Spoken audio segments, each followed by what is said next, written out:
Hi friends, പുതിയൊരു വീഡിയോയിലേക്ക് എല്ലാവർക്കും സ്വാഗതം. ഹേമ ചാരുലതയോട് ക്രൂരമായി പെരുമാറിയത് കണ്ട് ബാലന് വല്ലാത്ത വിഷമം വരികയാണ്. അങ്ങനെ ഗോവിന്ദനോട് പറയാണ്, ഹേമ ഒരാൾ വിചാരിച്ചാൽ മതി ഈ വീട് ഒരു സ്വർഗം പോലെയാവും. പക്ഷേ എത്ര തന്നെ ഹേമയോട് പറഞ്ഞിട്ടും കാര്യമില്ല, അവൾ അതൊന്നും കേൾക്കാൻ പോലും കൂട്ടാക്കുന്നില്ല. ചാരുലതയോട് ഞാനാണ് ഇങ്ങനെ ഒരു ചതി ചെയ്തത്, ഹേമയും അരവിന്ദനും അഭിനയിക്കുകയാണെന്നുള്ളത് മനസ്സിലാക്കാതെ ഞാൻ ചാരുവുമായിട്ടുള്ള കല്യാണത്തിന് ഞാൻ സമ്മതം കൊടുക്കരുതായിരുന്നു എന്നൊക്കെ വിഷമത്തോടു കൂടി ഗോവിന്ദനോട് പറയുകയാണ്. അപ്പോഴാണ് അവിടേക്ക് രമേശൻ ഓടി വരുന്നത്. അപ്പോൾ രമേശനെ കണ്ടപ്പോൾ ഗോവിന്ദൻ ചോദിക്കുകയാണ്, എന്താ രമേശ ഇങ്ങനെ ഓടി വരുന്നത് എന്ന് ചോദിക്കുമ്പോൾ ഒന്നുമില്ല എന്ന് പറഞ്ഞ് ഹേമയുടെ അടുത്തേക്ക് ചെല്ലുകയാണ്. അപ്പച്ചിയോട് എനിക്കൊരു കാര്യം പറയാനുണ്ട്, ഒരു പ്രധാനപ്പെട്ട കാര്യം പറഞ്ഞുകൊണ്ടാണ് ചെല്ലുന്നത്. അപ്പോൾ ഹേമയോടൊപ്പം അശ്വതി കൂടി ഉണ്ട്. എന്നിട്ട് പറയാണ് രമേശൻ, അതെ ഇത് കണ്ടോ, ഈ പേപ്പറിൽ കണ്ടോ എന്ന് പറഞ്ഞ് ഒരു പേപ്പർ എടുത്ത് കാണിച്ചു കൊടുക്കുകയാണ്. അത് കണ്ടപ്പോൾ ഹേമ അങ്ങ് അന്തം വിട്ടു പോവുകയാണ്.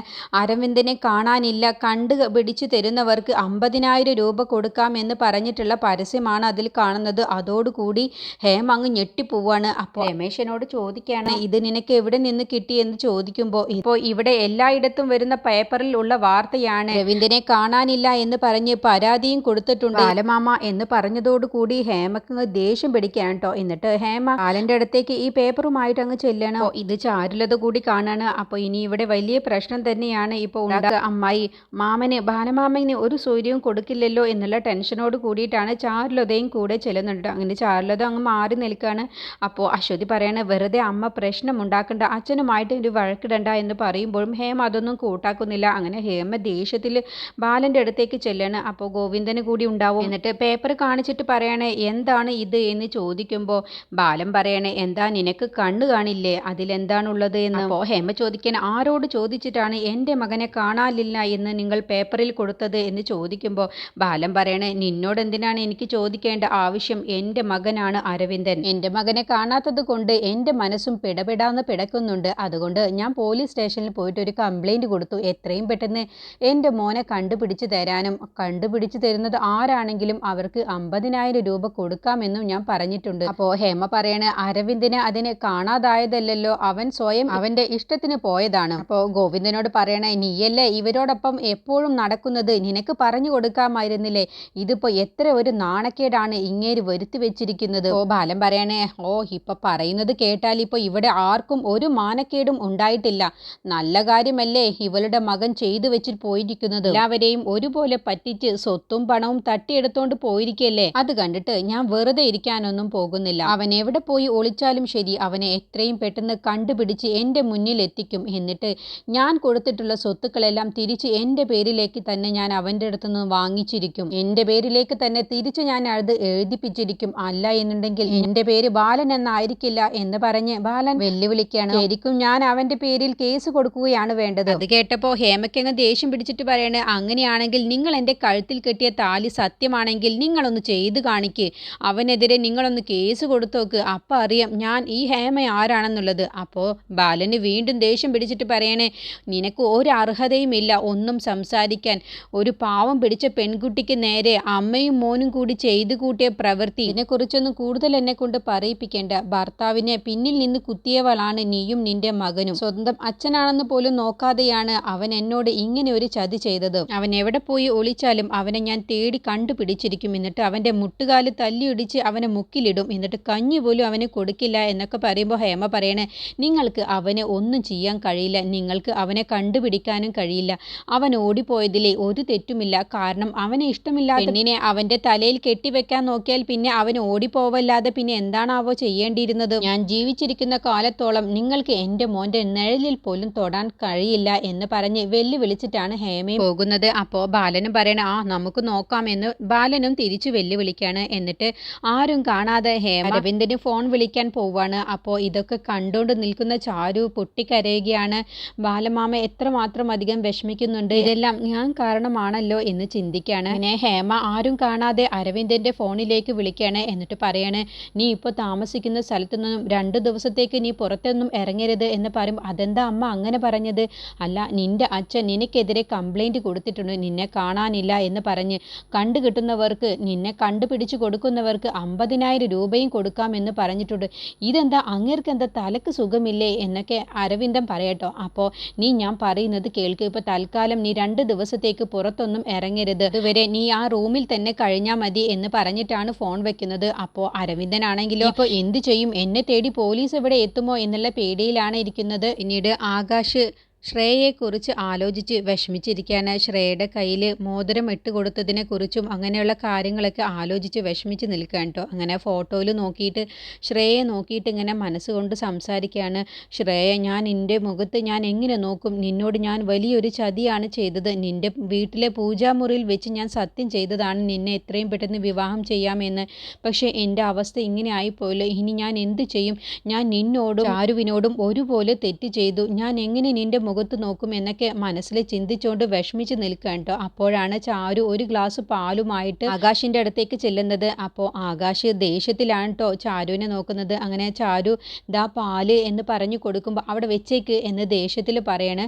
അങ്ങനെ ചാരു പോകുന്ന സമയത്ത് പാൽ അവിടെ വെച്ചിട്ട് തിരിച്ചു പോകുന്ന സമയത്ത് എത്രയും പെട്ടെന്ന് റൂമിലേക്ക് വാ എന്ന് പറഞ്ഞുകൊണ്ടാണ് കേട്ടോ ചാരു അവിടെ നിന്നും പോകുന്നത്. അപ്പോൾ ചാരുവിനെ ദേഷ്യത്തിലാണ് ആകാശ് നോക്കുന്നത്. അങ്ങനെ ചാരു അവിടെ നിന്ന് പോയി കഴിഞ്ഞ് ആകാശ് വീണ്ടും ശ്രേയയെക്കുറിച്ച് ഇങ്ങനെ ആലോചിച്ച് വിഷമിച്ച് എന്ത് ചെയ്യണം, എങ്ങനെ ഞാൻ ശ്രേയയുടെ മുഖത്ത് നോക്കി എന്താണ് ഞാൻ ശ്രേയയോട് പറയുക എന്നൊക്കെ ഇങ്ങനെ ചിന്തിച്ച് നിൽക്കാണ്ടോ. അപ്പോൾ വീണ്ടും കുറച്ച് കഴിഞ്ഞപ്പോൾ ചാരു അവിടേക്ക് വരികയാണ്. എന്നിട്ട് പാല് നോക്കുന്ന സമയത്ത് പാല് ആകാശ് കുടിച്ചിട്ടില്ല എന്ന് മനസ്സിലാക്കുമ്പോൾ ഇതെന്താ പാല് കുടിക്കാതിരുന്നത്, ഇതിപ്പോൾ ചൂടാറിയിട്ടുണ്ടാവുമല്ലോ, ഇപ്പം തന്നെ ഈ ചൂടോടുക്കനെ തന്നെ ഇത് കുടിക്കായിരുന്നില്ലേ എന്ന് പറഞ്ഞ് കൊടുക്കുന്ന സമയത്ത് ആകാശ് ദേഷ്യം പിടിച്ചിട്ട് ആ പാലങ്ങ് തട്ടിക്കളയുകയാണ് കേട്ടോ. എന്നിട്ട് ദേഷ്യത്തിൽ ചാരുവിനോട് പറയണേ, ഇപ്പോൾ പാലാണോ പ്രധാനപ്പെട്ടത്?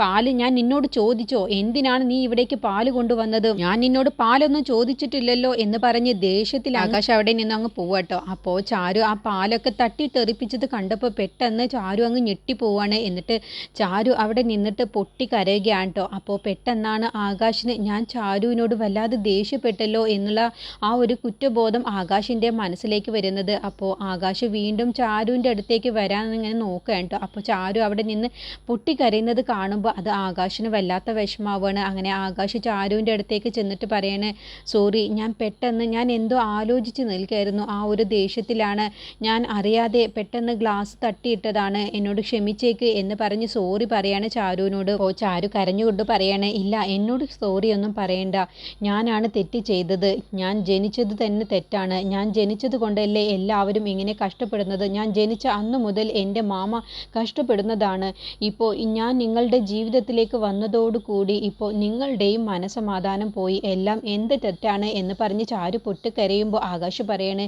എന്തിനാണ് ചാരു ഇങ്ങനെ കരയുന്നത്, ഇതൊന്നും ആരുടെയും തെറ്റുകൊണ്ടല്ലല്ലോ, ഇതൊന്നും മനഃപൂർവ്വം ഉണ്ടായതല്ലല്ലോ, ഇതെല്ലാം ദൈവത്തിൻ്റെ വിധിയാണ്, ആരെയും കുറ്റപ്പെടുത്തിയിട്ട് കാര്യമില്ല എന്ന് പറയുമ്പോൾ ചാരു കരഞ്ഞുകൊണ്ട് പറയണേ, ഇതെനിക്ക് ഒരേ ഒരു കാര്യമാണ് ചോദിക്കാനുള്ളത്, ഞാൻ എപ്പോഴും അക്കുച്ചേട്ടനെ കാണുമ്പോഴും അക്കുച്ചേട്ടൻ്റെ മുഖത്ത് ചിരിച്ച ഭാവമല്ലാതെ മറ്റൊരു ഭാവവും ഞാൻ കണ്ടിട്ടില്ല, പക്ഷേ ഇപ്പോൾ ഈ മഹാഭാവിയുടെ കഴുത്തിൽ താലി കെട്ടിയതോടുകൂടി അങ്ങനെ ഒരു ചിരി പോലും ഇപ്പോൾ അക്കുച്ചേട്ടൻ്റെ മുഖത്തില്ലാതായി, ആ പ്രസരിപ്പും എല്ലാം എൻ്റെ കഴുത്തിൽ താലി കെട്ടിയതോടുകൂടി ഇല്ലാതായി, എനിക്ക് അക്കുച്ചേട്ടനെ ഇങ്ങനെ കാണാൻ കഴിയുന്നില്ല എന്ന് പറഞ്ഞ് കരയുമ്പോൾ അതിന് എനിക്ക് ആരുടെ മുന്നിലും ഇങ്ങനെ അഭിനയിക്കാനൊന്നും അറിയില്ല, അതൊക്കെ പോട്ടെ, നിന്റെ കയ്യിലെ മുറിവ് എങ്ങനെയുണ്ട്, മുറിവിൽ മരുന്ന് തേച്ചോ? അപ്പോൾ ചാരു പറയണേ, എൻ്റെ കയ്യിലെ മുറിവിലുള്ള മരുന്ന് അത് അക്കുച്ചേട്ടൻ്റെ കയ്യിലുണ്ട്, ശരിക്കും എൻ്റെ കയ്യിലല്ല മുറിവ് പറ്റിയത്, എൻ്റെ മനസ്സിലാണ്, അതുപോലെ അക്കുച്ചേട്ടൻ്റെ മനസ്സും മുറിവേറ്റിട്ടുണ്ട്, ആ മുറിവിനുള്ള മരുന്ന് ഞാനും ആവാൻ ശ്രമിക്കാം എന്നും പറഞ്ഞ് ചാരു ആ ഗ്ലാസ് എടുത്തോണ്ട് അവിടെ നിന്നും കരഞ്ഞുകൊണ്ട് പോവാണ്. അപ്പോൾ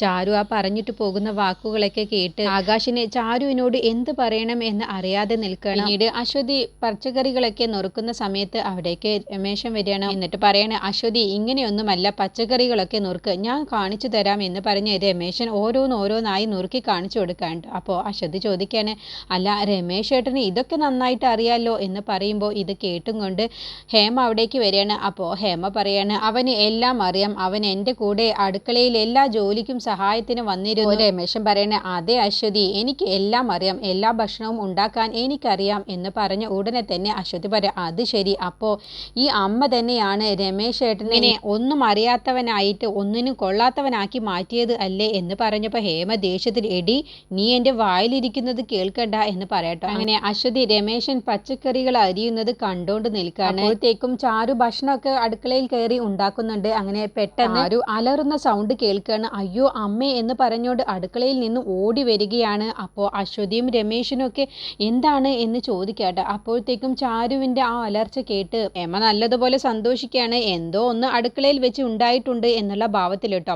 അപ്പോൾ രമേശൻ എന്താണ് ചാരു എന്ന് ചോദിക്കുമ്പോൾ ചാരുവിന് എന്താണെന്ന് പറയാൻ കഴിയാതെ അകത്ത് കിച്ചണിൽ എന്ന് പറയുമ്പോൾ രമേശനും അശ്വതിയും തെറ്റിദ്ധരിക്കുകയാണ് പാമ്പാണെന്ന് കരുതിയിട്ട്. അപ്പോൾ രമേശൻ പറയണേ ഞാനൊരു വടി എടുത്തുകൊണ്ട് ഇപ്പോൾ വരാം എന്ന് പറഞ്ഞ് രമേശൻ ഓടിപ്പോയി ഒരു വടി എടുത്തുകൊണ്ട് വരികയാണ്. അശ്വതിയോട് പറയണേ ഭാഗ്യമുണ്ടെങ്കിൽ നമുക്ക് വീണ്ടും കാണാം അശ്വതി, അതുവരെ നിന്റെ കഴുത്തിൽ ഞാൻ കെട്ടിയ താലി മുറുക്കി പിടിച്ചോ എന്ന് പറയുമ്പോൾ ഒന്ന് പോയി നോക്ക് രമേശേട്ടാ എന്ന് പറയട്ടോ. അങ്ങനെ അടുക്കളയിലേക്ക് കയറി രമേശൻ അവിടെയൊക്കെ അങ്ങ് തിരയുകയാണ്. പെട്ടെന്നാണ് രമേശൻ അത് കാണുന്നത്. അപ്പോൾ രമേശൻ അലറിങ്ങൊണ്ട് പാ എന്ന് പറഞ്ഞുകൊണ്ട് പുറത്തേക്ക് ഓടി വരിക കേട്ടോ. അപ്പോൾ അശ്വതി ചോദിക്കുകയാണ് എന്താണ് രമേശേട്ടാ എന്താണ് എന്ന് ചോദിക്കും. അവിടെ പാ എന്ന് വീണ്ടും പറയട്ടോ.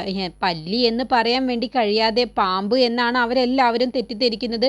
അപ്പോൾ രമേശൻ്റെ അലർച്ച കൂടി കേട്ടപ്പോൾ അവിടേക്ക് ബാലനും ഗോവിന്ദനും ആകാശമൊക്കെ വരികയാണ്. അപ്പോൾ ബാലൻ ചോദിക്കുകയാണ് എന്താണ് അടുക്കളയിൽ എന്ന് ചോദിക്കുമ്പോൾ രമേശൻ പറയണ അവിടെ എന്ന് പറയുമ്പോൾ പാമ്പാണോ എങ്കിലും ഒന്ന് കയറി നോക്ക് ഗോവിന്ദ എന്ന് പറയുമ്പോൾ ആകാശ് പറയണ വേണ്ട ഞാൻ നോക്കിക്കോളാം എന്ന് പറഞ്ഞിട്ട് ആകാശ് രമേശിനെയും കൂട്ടിയിട്ട് അവിടേക്ക് വടിയുമായിട്ട് ചെല്ലുകയാണ് കേട്ടോ. എന്നിട്ട് അവിടെയൊക്കെ തിരയാണ്. എവിടെയാണ് കണ്ടത് എന്ന് ചോദിക്കുമ്പോൾ രമേശൻ പെട്ടെന്ന് അതാ അവിടെയാണ് ഞാൻ കണ്ടത് എന്ന് പറയട്ടോ. രമേശൻ പല്ലിയെ കാണിച്ചു കൊടുത്തപ്പോൾ ആകാശ് അങ്ങ് അതിശയിച്ചു പോകണം. ഇത് കണ്ടിട്ടാണോ നിങ്ങൾ നിലവിളിച്ചത്? അതെ എനിക്ക് ഭയങ്കര പേടിയാണ് പല്ലിയെ എന്ന് പറയണം. അങ്ങനെ ആകാശ് പല്ലിയുമായിട്ട് അങ്ങ് ചെല്ലാണ്. അപ്പോൾ അത് കാണുന്ന സമയത്ത് ചാരു വീണ്ടും പേടിക്കുകയാണ് കേട്ടോ. അപ്പോൾ എനിക്ക് ഭയങ്കര പേടിയാണ് പല്ലിയെ, വളരെ ചെറുപ്പം മുതലേ എനിക്ക് എന്താണെന്നറിയില്ല പല്ലിയെ കണ്ട വല്ലാത്തൊരു പേടിയാണ് എന്ന് പറയുമ്പോൾ ബാലൻ അങ്ങ് ചിരിക്കുകയാണ്. ഈ പല്ലിയെ കണ്ടിട്ടാണോ നീ ഇങ്ങനെ പേടിച്ചത്? സാരമില്ല നീ അങ്ങ് പോയിക്കോ എന്ന് പറഞ്ഞ് ചാരുവിനെ പറഞ്ഞു വിടാൻ കേട്ടോ. അങ്ങനെ എല്ലാവരും പോയി കഴിഞ്ഞ ശേഷം ഹേമ കിച്ചണിലേക്ക് ചെല്ലുകയാണ്. എന്നിട്ട്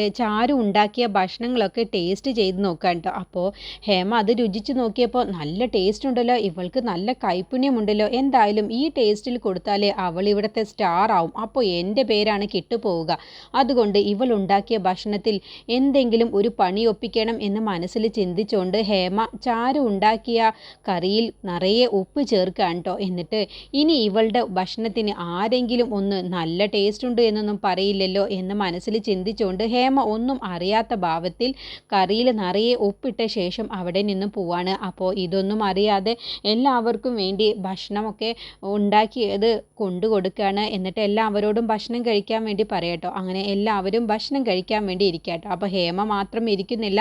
അങ്ങനെ എല്ലാവർക്കും ചാരു ഭക്ഷണമൊക്കെ വിളമ്പി കൊടുക്കുകയാണ്. അപ്പോൾ വായയിലേക്ക് വെച്ച ഉടനെ തന്നെ ബാലനും ആകാശും ഗോവിന്ദനും എല്ലാവരും അയ്യോ ഇതെന്ത് പറ്റി, ചാരുവിന് എന്ത് പറ്റി എന്നുള്ള ഭാവത്തിലാണ് കേട്ടോ നോക്കുന്നത്.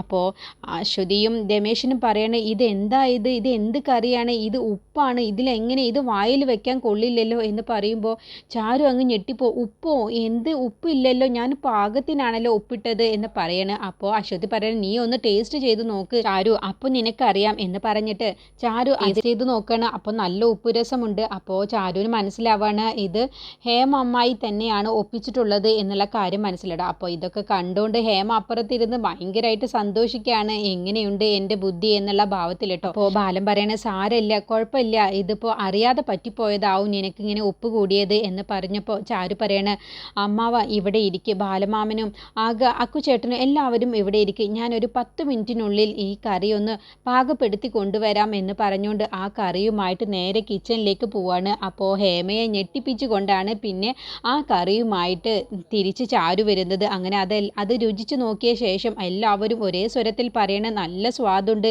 ഇതുവരെയും ഇത്രയ്ക്ക് ടേസ്റ്റിലുള്ള ഒരു കറി കഴിച്ചിട്ടില്ല എന്നുള്ള കാര്യങ്ങളൊക്കെ രമേശനൊക്കെ എടുത്തിട്ട് പറയുന്ന സമയത്ത് ഹേമ തന്നെ അതിശയിച്ചു പോവാണ്.